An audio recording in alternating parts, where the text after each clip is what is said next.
Hi guys, I'm in my car. I'm a little crazy if you didn't know that. So I just took this car to get washed.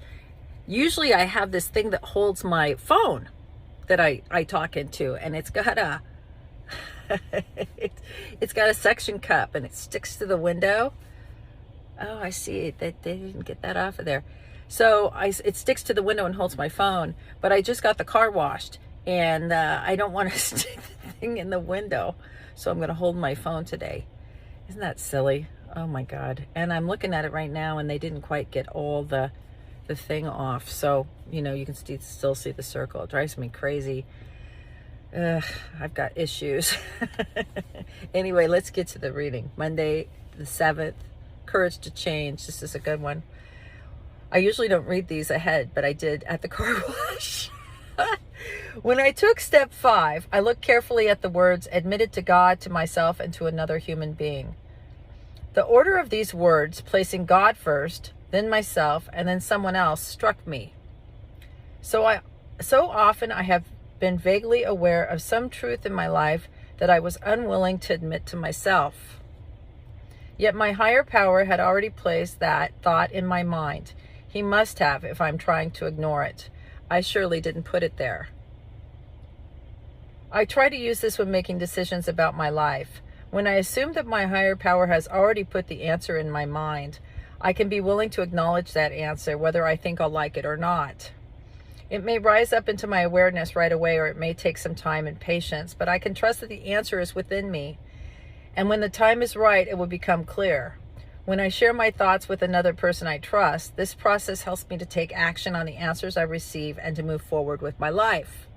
Today's reminder, there's nothing in life that need confound me. With my higher power's help, I can find the answer to any problem I face. This knowledge gives me courage to follow through with action. I need to be only be willing to accept the answer I receive. So this is chock full of good nuggets of stuff. First thing, I really like when they talk about that step 5 where it says admitted to God, myself, and someone else. I've never noticed that before. The order of those words, placing God first, and then me, and then the other person. And then it's talking about intuition, where it says, so often I've been vaguely aware of some truth in my life that I'm unwilling to admit to myself. So, boy, I relate to that. Have you ever had kind of this nagging feeling, this thought about something, and you kind of try to push it away, right? And then it says, you know, my higher power had already put that thought in my mind. So I'm trying to ignore it. And God, you know, God's trying to, woohoo, Karen, look over here. And I'm like, you know, I don't want to deal with it. I don't want to face it. I don't want to make a move on it. You know, I get it. The answer's within me. I like that part, right? So I get that thought in my head, something's not right, something needs to change, something feels wonky. I call it wonky. I can trust the answers within me. But this is kind of a new concept for me. I can trust the answers within me, and when the time is right, it will become clear. I get that. I remember, I'm going to tell you a little story about when I first got into the program. I got into a relationship I should not have been in. Yeah, every relationship I've gotten in, I shouldn't have gotten in. I'm you know, whatever, you know, hindsight's 20/20. But I got into this relationship and I couldn't get out. Like, I didn't know what to do. And I had so much other stuff more important in my life. So I just dealt with it. In fact, this is perfect for this reading because this is really what happened now that I think about it. I got in the relationship and I intuitively knew. God put this little thought in my head, like the reading said. This little, yoo-hoo. Hello, something's not right here. And I had so much going on in my life. My daughter was very sick, and had just gotten sick, I should say. My plate was full, and that was my priority. And so I just put this little yoo-hoo problem relationship, and I just moved it to the side. I just couldn't.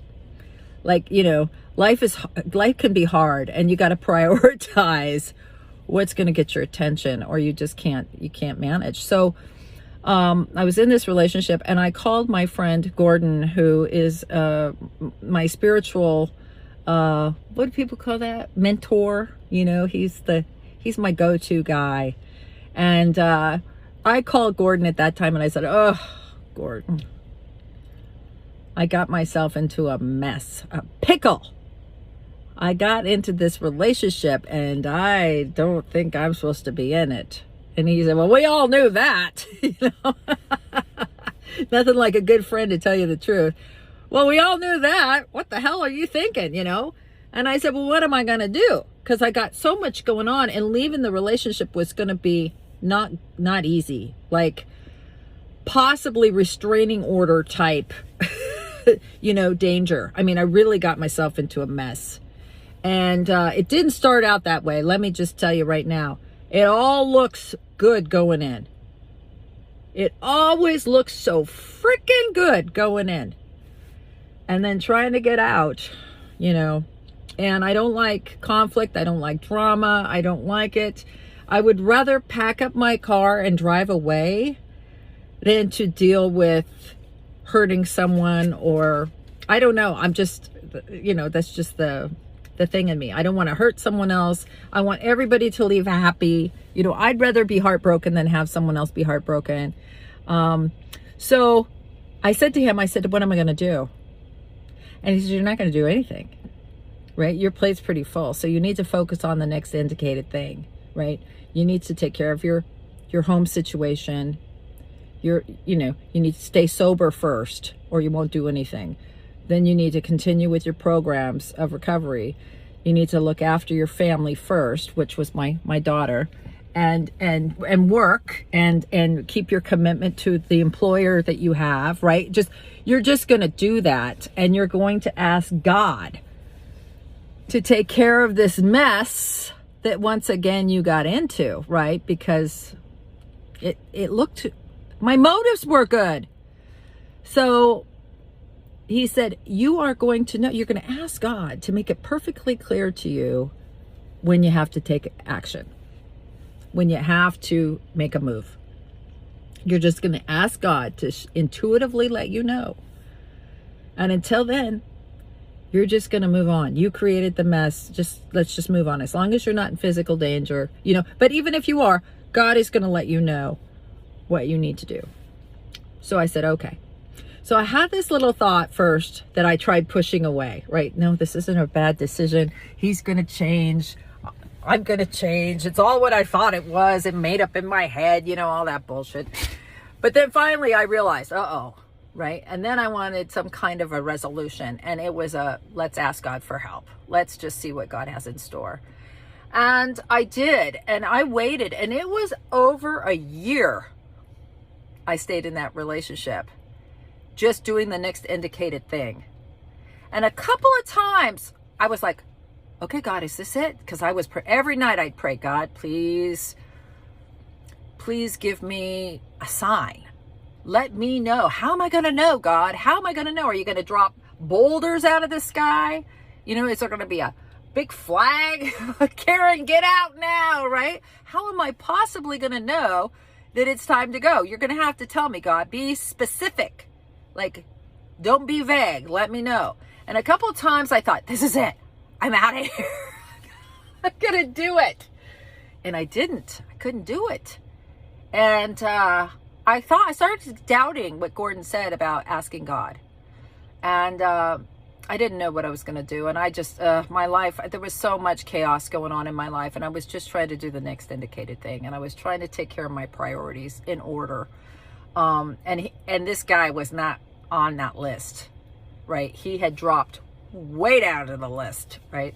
So, and I was supposed to be trying to still be a friend to this guy because I'm the one that got him into it, right? So I learned a lot of lessons in that. But what happened was one day his sister was here and we were somewhere in public, and we were, I think, it might even have been a 12-step meeting where we were celebrating people's lengths of recovery and time that they were in the program.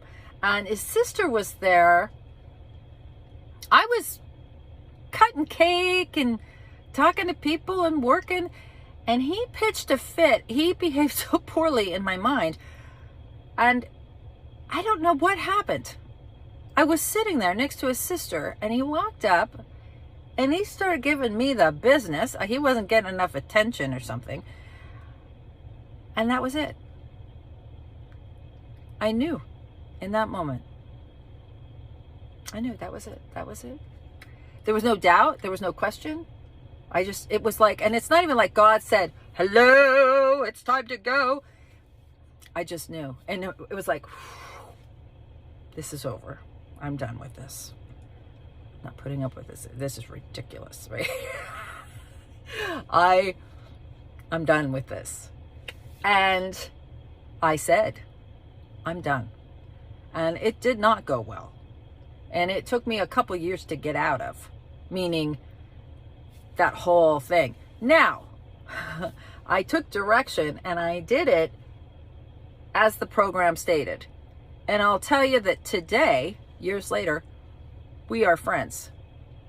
He is one of my closest friends.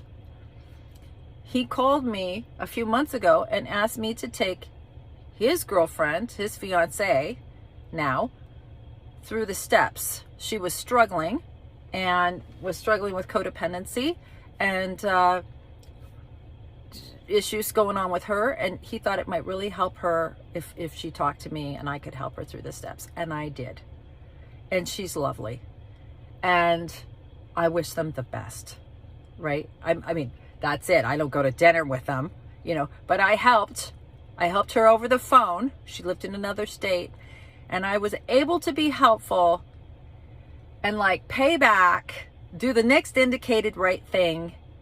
And they're running off into the sunset, and I could not be happier, right? So this little intuitive thing, this God thing, you got to put God first, just like it says, God, then yourself, and then others. And you might think, well, your kids always come first. No, on the airplane when you got to put the mask on yourself, then on your kids, you really have to put the mask on yourself first. You cannot let yourself get depleted.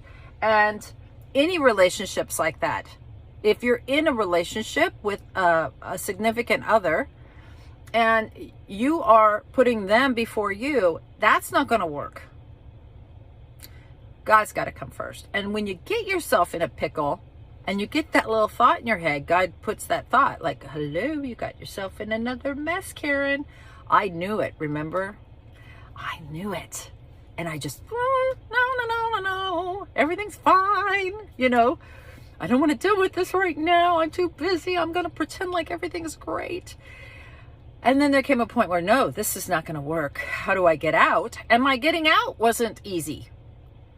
I had to ask God for that. God, give me the intuitive thought to get out of this safely without harming me or him any more than I already have, right? I had to take some responsibility because I really didn't have any business getting in that relationship. And that's, that's a life lesson for me. You might not have a relationship life lesson. Your life lesson might be something else, but, that was a big deal for me. And then to listen for God to get out. God had the perfect time lined up, and I had to listen for that. And it was inside of me. I intuitively knew that day. It wasn't like I saw a movie and they were breaking up and I thought, that's my sign, right? I didn't make up a sign. I had an experience where I went, oh, this is it. Not a doubt in my mind. This is it. I'm done with this behavior. This is not matching up to who I am or what I want my life to be. This is not working for me anymore. And then it was easy. I think if I would have jumped the gun before I called Gordon and I realized that little intuitive thing was, this is a horrible relationship. You need to get out. And I'm not talking about physical abuse. So please don't misinterpret. That is a different issue. Physical abuse. There was no physical abuse here. There was no any kind of abuse. I got into a relationship I didn't belong in because it was beneficial to me at the time, or my ego or something. But I didn't have any business in there. And I needed to get out. I didn't love the guy. I didn't even like the guy after a while. I just was like, holy shit, what did how did I make this up in my head? And I think that happens a lot when you have trauma and abandonment issues and you're codependent. You get into these situations where you either can save someone, then once you save them, you don't want them anymore. You know what I mean? It's like, I want to save you, and then I'm done. I don't want to support you anymore. I don't want to, you're bothering me. You know what I mean? It's a sickness. And it's my sickness, and he it was not fair to him. Good person. And I didn't know what I was doing. And I got into the relationship. I didn't talk to anybody first about it, but I sure did when I wanted out. Right?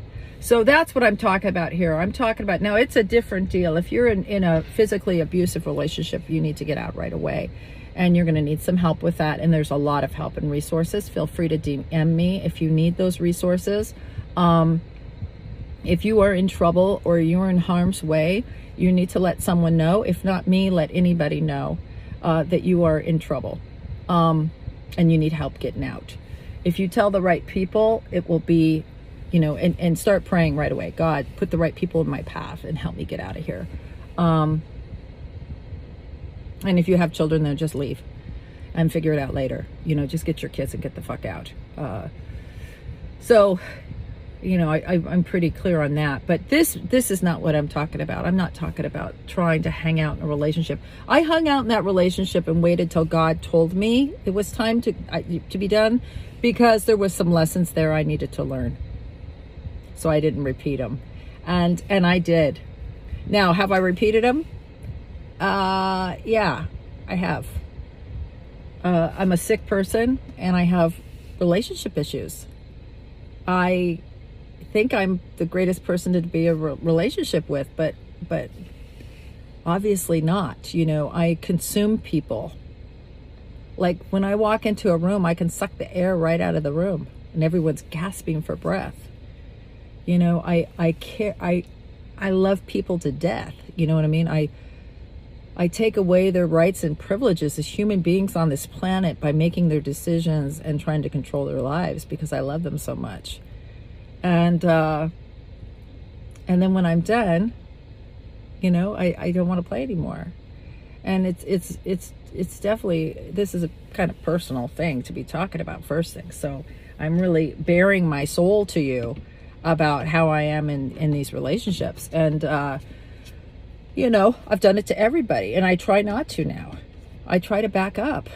I try to allow people the experience of living their own life, even if they're doing it wrong, right? So I like this. I know I kind of went way off topic, and this is a really long one today, but, I really like talking about this stuff, because even when I talk about it out loud, like I haven't told that story. I don't know when the last time I told that story before, or at least in its entirety or in its honesty, because I'm not proud of that.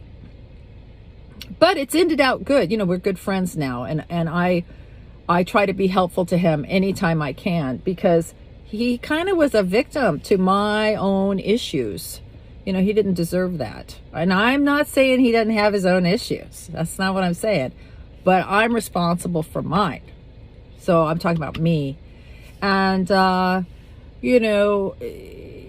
these relationships with people, it seems to be complicated for me. I lose sight of where I stop and you start when I love you.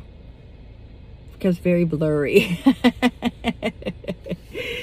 and that feels good to me in that moment.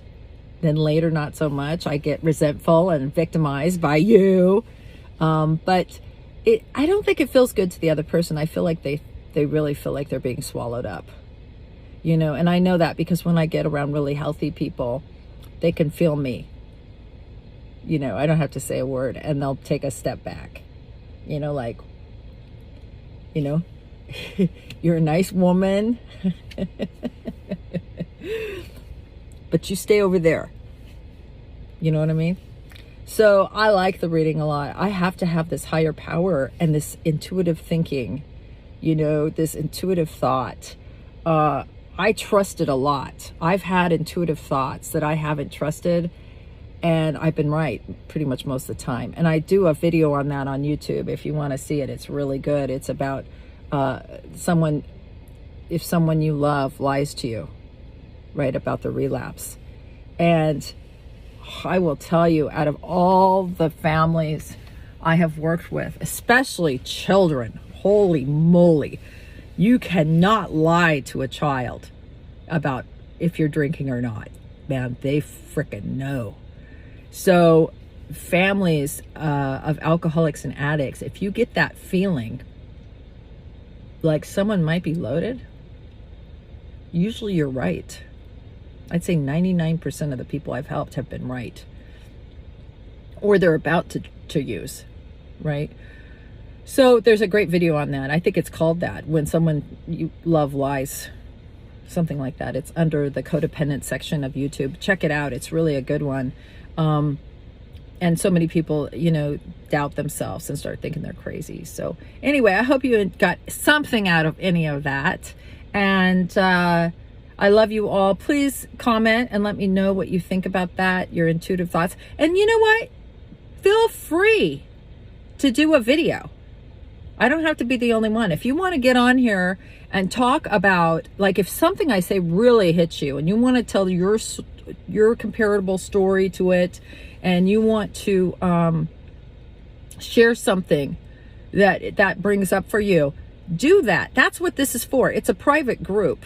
And it's just like if we're in a meeting. You know what I mean? What we see here, what we say here, what we share here, let it stay here, right? It's all for our own growth.